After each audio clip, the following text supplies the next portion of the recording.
Alright guys, the time is finally here for us to do circles. Like most of our chapters, it's going to start off not too bad. We're just going to start today with the first section, which is about properties of tangents. And so before we can talk about properties of tangents, we need to know what tangents are. So as we often do, we're going to start the chapter off with just a good chunk of vocabulary. All right, and the first is really talk about what is a circle to begin with. So a circle is defined. If you ever think about how you could draw a circle using like a compass, the compass, like if you ever seen one of those, looks like kind of a V, right? And then one piece is kind of held solid in place as you spin kind of the pencil or the pen around, okay?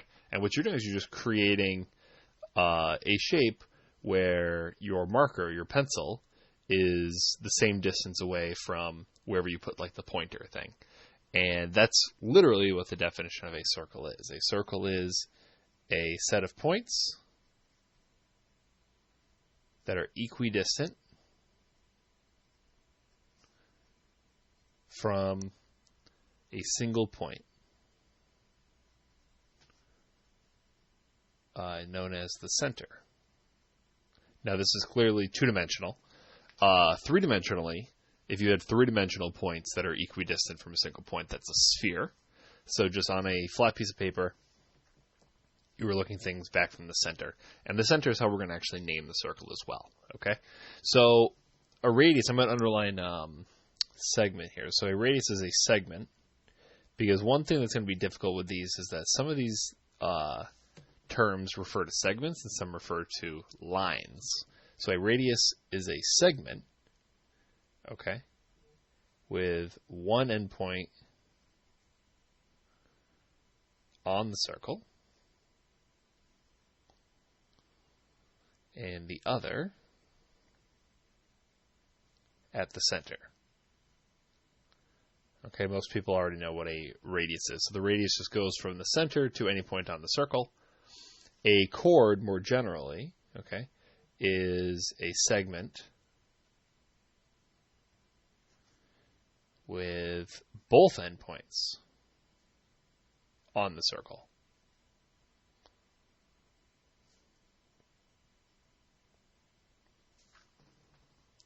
Okay. So you connect any 2 points on the circle, like up here, this green thing, that is a chord. All right. So a diameter, you know what a diameter is. A diameter people think of as just being 2 radii. Okay. A diameter is just a special chord. So a diameter is a chord that contains the center. Okay, so it is also the largest chord that you can draw.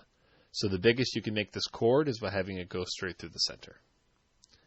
All right, so these are all segments. Then we get into secants and tangents. So a secant line. So a secant is a line that intersects the circle at 2 points.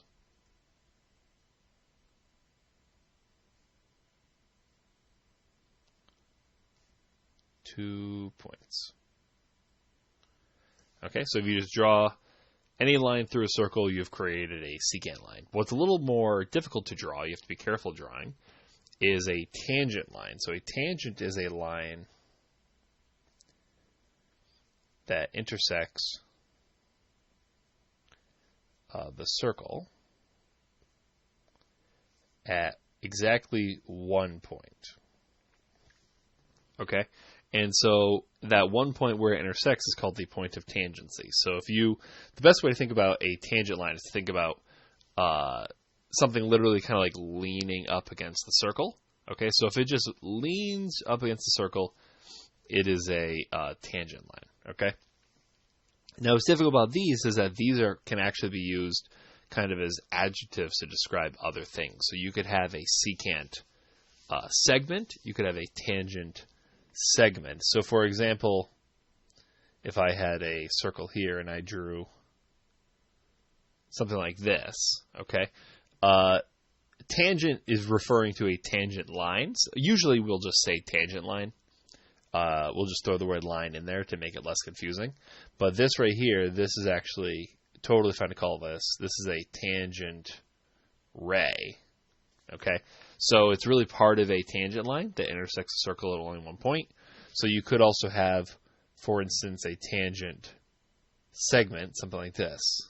Okay, so you could have a tangent segment intersects a circle at only one point. All right. So the one place where this kind of gets confusing sometimes, people, is if you had something like this. Okay, if I had a circle and I drew a segment like that. Okay, this has one intersection point, right? It only hits it here. Okay, but this is not considered a tangent segment. Okay, even though there's only that one point of intersection. Okay, and that's because tangent rays, tangent segments, right, tangency has kind of a unique property that it's like leaning. That's where it comes up with the 1. Okay, so if you were to extend the tangent ray, it extends into a tangent line. If you were to extend the tangent segment, it extends into a tangent line.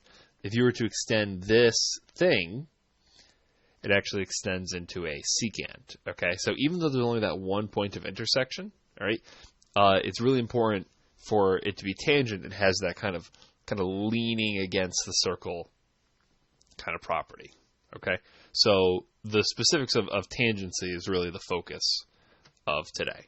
All right, so with some naming here, let's name these things AC. First thing here, you probably shouldn't assume this. This will probably be the case on everything that I give you, where I'll give you the center. If you call this circle C, circles are named for their center. So this means that C is the center.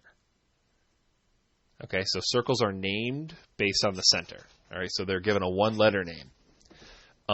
So here, AC has an endpoint on the circle and the center. That makes this a radius. AB has endpoints on the circle, which makes it a chord, but it goes to the center, which makes it a very special chord. It makes it the diameter. DE, notice this is a ray, so DE is part of this tangent line, right? So you see it only intersects the circle here at B. So DE is part of the tangent line. DE is a ray, so I'm going to call this a tangent ray. Okay? So it's a ray that is tangent to the circle. And AE goes all the way through there. That is a secant. All right? But I like to call it a secant line, just to make it less ambiguous. All right, typical, you can pause here, try to answer these on your own. Best describing AG. AG, endpoints of the circle here, right? So remember this, and when you look at the picture, is a whole line, but this is just the segment. So AG is a chord, and CB is a radius. Okay, C is the center again. An example one, name the tangent and a tangent segment. Okay, so for the tangent, there's really only one option, and that is line DE. Okay, I mean there's several ways of naming that line. You can call it DE, DB, BE, but it has to be that one line. And then for a tangent segment, there's actually several choices. Okay, so for it to be a tangent segment, you just need to pick a segment that is part of this tangent line that hits the circle, so it includes B. So you could call DE is a tangent segment, BE is also a tangent segment, or DB. So any of those three things are appropriate to call them a tangent segment. All right, on to intersecting circles. Okay. So just looking here, the only point here is to think about how circles can intersect. So here, these intersecting circles have 2 intersection points. Okay, so there's a way to draw circles so they intersect twice. These have 1 intersection. Okay. And these have no intersection points.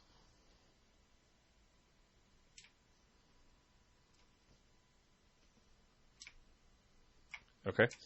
And so here, the point where they only intersect once, these are also called tangent circles. Okay, so you have that word of kind of tangency being used again to kind of imply there's only one point of intersection there. All right, so common tangents. These would be a line that is tangent to both circles. So, for example, I could draw a line, say, like this. Okay, so that line is tangent to both circles. That is a common tangent. All right, so if you could picture that where it's now leaning against both circles. All right. Now, a less obvious way of connecting them so that they are tangent to both is to not lean against them both in the same way, but to almost like kind of slice between the circles like this. Okay? That is another shared tangent. So it is tangent to the small circle on that side, and it is tangent to the large circle on the other side. So if we look here, how many common tangents exist in these circles? Okay, so we have kind of the first type, the outside type, that looks something like this. Okay. Get some there, we get some here. All right, so there we go. We have our two tangent lines. Okay, but we also have a couple more kind of this type, the type that kind of slice through the middle. So we're going to have another tangent line going like this, and we will have a fourth tangent line kind of going like this. All right. So these two non-overlapping circles, these two circles that have no points of intersection, will have 4 common tangents.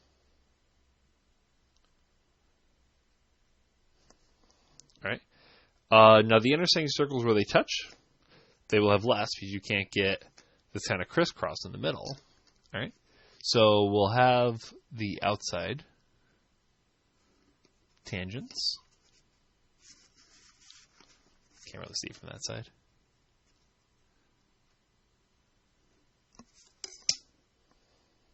All right. So I think there's 2. All right.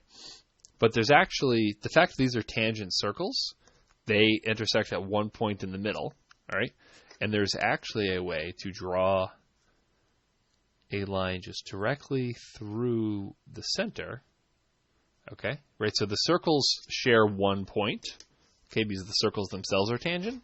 So if you draw a line through that one point, you'll get a third tangent here. So this will have 3 common tangents. And then lastly, we have our overlapping circles. Okay, so this, similar to before, we're going to be able to get our 2 outside tangents like this, but there's no third tangent to draw through the center. So this will have 2 common tangents. Okay, so pause here, take a second to try the next 3. And so for these, number 3 is exactly like C. So this will have 2. Right? So that's just these going like that. Number 4, this is actually a very similar case to this. These are tangent, but they are not inside one another. These are tangent and one lies within the other. Either way, this will have just the 1. Okay?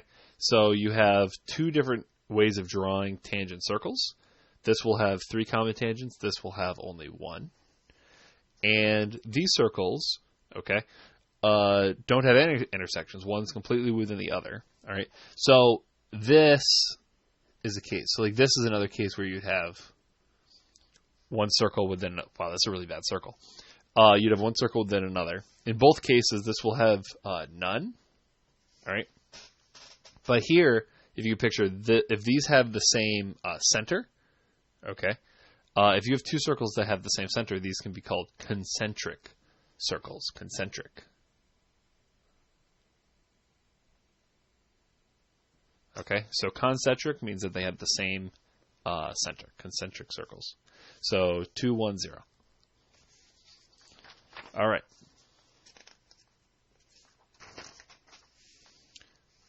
All right, so a couple of quick theorems. This is probably the most important one for today, and the other one is, these are actually pretty straightforward. Neither of these, I think, is super complicated.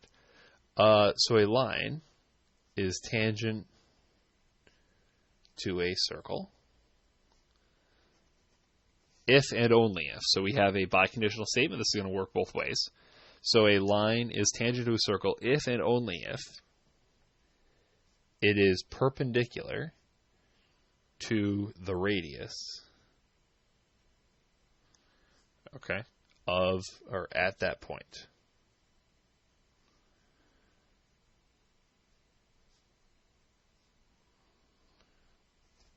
Okay, so essentially tangent lines are always perpendicular to whatever radius you draw to that point of tangency. All right, so that's important for us because if that is perpendicular, all right, that means the measure of that angle is 90 degrees. So you can create diagrams like this. Oh my God, I thought this was a circles chapter. Why is there a triangle on my paper? Because everything comes back to triangles. So in this diagram, we want to determine, is ST tangent to circle P? Okay, that's basically asking the same thing as, is the measure of angle STP equal to 90 degrees? Okay, so if this is 90 degrees, all right, then ST is going to be tangent because it is perpendicular to the radius, all right, and is that 90 degrees is the same thing as asking, is triangle STP a right triangle? Okay, so if this is a right triangle, then angle T is 90 degrees, and that means ST is tangent. All right, so we know how to test if this is a right triangle. We can test with the converse of the Pythagorean theorem. So does this satisfy the Pythagorean theorem? Essentially does 12 squared plus 35 squared, does this equal 37 squared? Okay, and so this is 144, this is 1225, this is 1369. These add up to 1369. It does. So because this is true, this is a right triangle, which means this is 90 degrees. So that means that yes, ST is tangent to circle P. All right, same idea here, same idea. So in the diagram, it's now telling me that B is a point of tangency.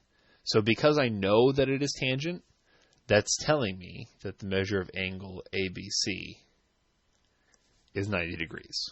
Okay, because I know it's tangent, I know it is perpendicular. And if I know it is perpendicular, I know I've created a right triangle. So I can do the Pythagorean theorem. I have a leg here of R. I have a leg here of 80 feet. And my hypotenuse is made up of this outside piece and the radius combined. So that is R plus 50 as my hypotenuse. So when we go to solve this, this is R squared, this is 6,400, and make sure you distribute. So this is R squared plus 100R plus 2,500. And so it's not really a quadratic because these R squareds will cancel. Okay. If you subtract 2,500 from both sides, it's going to give you 3,900 equals 100R. And when you divide by 100, we get R equals 39. And the units around here are feet. All right. Last theorem of the day is a pretty easy one. Right? Maybe I'll give you a proof on this later. And that is that tangent segments. So tangent segments drawn from a common endpoint are congruent. So if you have a single point on the outside of a circle and you draw a tangent segment to one side of the circle, a tangent segment to the other, they are congruent. Okay. The proof of that is pretty easy. If you could venture a guess, it's actually, this is going to shock you, it's actually a triangle proof. Actually, we can almost just prove it right now. Because if you draw in the radii, right, so remember if this is tangent, then these are 90 degrees. And if you draw this thing down the center, you have right triangles, okay? And then this thing in the middle is the hypotenuse of the right triangle. That's shared. And then PR and PT are both radii, so they're equal to each other. So these triangles are actually congruent by hypotenuse leg. And then ST and SR are congruent by CPCTC. So it's a pretty easy proof. So that leads us to do pretty simple things like this, which is that if RT is tangent to the circle C at C and S, so these are both points of tangency, all right, find the value of X. So using this theorem, if these are both tangent segments, then they are just congruent to each other. So that means that 3x plus 4 is just equal to 28. So you just solve that. So that means 3x equals 24. That means x equals 8. Simple as that. All right. All right. Last page is just a bunch of practice. Okay. So I would pause here, work your way through it. I think maybe I'll just give you the answers for these. Okay. So pause these. Please try these real quick. Are these, is this tangent? The answer here is yes. Important to see this too is just this last piece here. So you have to use this radius, those things. Okay. So that one's a yes. Here we get R equals 7. Here we get X equals plus or minus 3. All right. BC is a radius. AB is tangent to the circle. We're going to solve these for X. Here I got X equals 28. Here I got X equals 24.